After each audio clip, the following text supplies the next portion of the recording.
Assalamualaikum warahmatullahi wabarakatuh. Perkenalkan, nama saya Ida Maya Putri dengan NIM 61034190003. Saya dari Rombel A Pendidikan Jasmani Sekolah Dasar angkatan 2019 Fakultas Ilmu Keolahragaan Universitas Negeri Semarang. Nah, di sini saya akan menyampaikan atau mempresentasikan pembelajaran siswa kelas 3 dengan kompetensi inti menyajikan pengetahuan faktual dalam bahasa yang jelas, sistematis, dan logis, dalam karya yang estetis, dalam gerakan yang mencerminkan anak sehat, dan dalam tindakan yang mencerminkan perilaku anak beriman dan berakhlak mulia.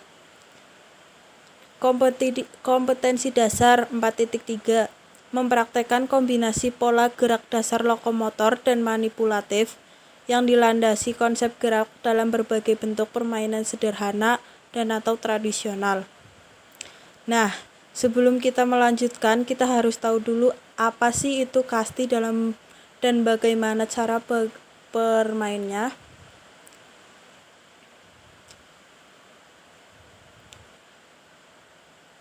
Kasti merupakan permainan beregu yang cukup digemari masyarakat. Kasti atau gebogan merupakan jenis olahraga bola yang dilakukan dua regu menggunakan bola tenis sebagai alat untuk menembak lawan dan tumpukan batu yang disusun. Nah, teman-teman, setelah kita tahu pengertian dari kasti, sekarang kita akan mempelajari tentang bagaimana sih caranya bermain kasti dimainkan. Pada awal permainan, ditentukan terlebih dahulu kelompok mana yang akan menjadi penjaga awal dan kelompok yang dikejar dengan kedua kelompok melakukan switch. Kemudian regu yang menjadi penjaga harus segera menangkap bola secepat mungkin setelah tumpukan batu roboh oleh kelompok yang dikejar. Jika bola berhasil menyentuh lawan, maka regu yang anggotanya tersentuh bola menjadi penjaga tumpukan batu. Kerjasama antar anggota regu sangat dibutuhkan, seperti halnya permainan softball, baseball, dan permainan rounders. Disediakan beberapa pos yang ditandai dengan tiang, di mana pemain serang atau yang mendapat giliran memukul tidak boleh digebuk atau dilempar bola. Pemain serang bergiliran memukul bola yang diumpan oleh salah seorang pemain jaga. Pemain jaga berjaga di lapangan untuk menjaga menangkap bola yang dipukul pemain penyerang. Kemudian saat bola sudah dipukul, pemain penyerang berlari ke pos berikut atau pulang ke rumah yang dibatasi sebuah garis. Jika pemain yang sedang berlari menuju pos atau pulang dapat digebuk, dia dinyatakan mati dan kedua regu berganti. Regu penyerang menjadi regu jaga, begitupun sebaliknya. Pemain penyerang yang berhasil pulang akan mendapat 1 angka. Regu yang mendapat angka terbanyak saat pertandingan berakhir akan dinyatakan sebagai pemenang. Peraturan. Teman-teman, setelah tadi memahami cara bermain kasti, tentunya ada peraturan-peraturan yang harus kita lakukan dalam permainan kasti. Apa saja sih peraturan-peraturan permainan kasti? Yang pertama, waktu atau lama pertandingan. Lamanya permainan kasti 2 kali 20 menit atau 2 kali 30 menit, ditambah dengan waktu istirahat 10 menit. Yang kedua, jumlah pemain kasti. Ada 2 regu, setiap regu memiliki 12 orang dan 1 diantaranya menjadi kapten. Pemain dapat diganti atas persetujuan wasit jika ada alasan yang sah.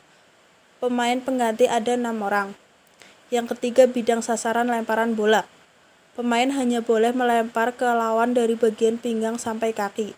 Lemparan bola yang mengenai kepala tangan dan bagian badan dari pinggang ke atas tidak sah dan pelempar akan dikenakan kartu kuning. Kemudian yang keempat, penjaga. Tugas penjaga mematikan lawan, menangkap langsung bola, membakar ruang bebas jika dalam permainan ruang bebas kosong. Yang kelima, pelambung atau pelempar bola. Bola dilambungkan, tidak boleh diputar dan tidak boleh membuat gerakan tipuan. Bola dilambungkan sesuai dengan permintaan dan pemukul bola. Jika lambungan bola dianggap salah, maka tidak boleh ditolak oleh pemukul bola. Apabila 3 kali berturut-turut lemparan dianggap salah, maka pemukul boleh lari secara bebas hingga ke tiang bebas atau tiang akhir. Tujuan. Kemudian ada tujuan yang akan dicapai dari melakukan permainan bola kasti adalah: yang pertama, melestarikan budaya olahraga tradisional bangsa kita. Yang kedua, dapat mengembangkan berbagai macam fungsi tubuh. Yang ketiga, meningkatkan sikap sportivitas antara pemain atau teman.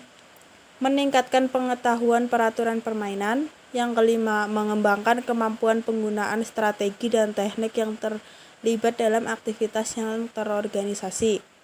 Yang keenam, dapat menjalin hubungan persahabatan dan kerjasama yang baik. Yang ketujuh, belajar berkomunikasi dan bekerja sama dengan orang lain. Yang kedelapan, mengembangkan kemampuan penggunaan strategi dan teknik yang terlibat dalam aktivitas suatu permainan. Dan kemudian yang terakhir, mendapatkan olahraga yang murah meriah. Terima kasih. Sekian materi tentang kasti yang dapat saya sampaikan. Kurang lebihnya saya mohon maaf. Wabillahi taufiq wal hidayah. Wassalamualaikum warahmatullahi wabarakatuh.